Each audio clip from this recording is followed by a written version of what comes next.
Halo teman-temanku, kembali lagi di channel ini. Apakah kalian pernah memasang antigores tetapi masih menyisakan angin di pinggir-pinggirnya? Hal ini disebabkan oleh layar HP yang melengkung di pinggirannya. Di kesempatan ini saya akan membagikan cara yang cukup mudah untuk mengatasi ini. Namun sebelum lanjut, dukung channel ini dengan menekan tombol subscribe agar channel ini bisa berkembang dan bisa memberikan informasi yang bermanfaat.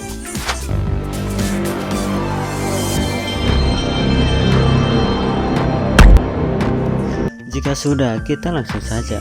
Di sebelah kanan kita ada minyak goreng, dan ini bebas, minyak goreng merek apapun. Di sebelah kiri ada oli, dan ini juga bebas merek oli apapun. Dan terakhir ada kantan bat.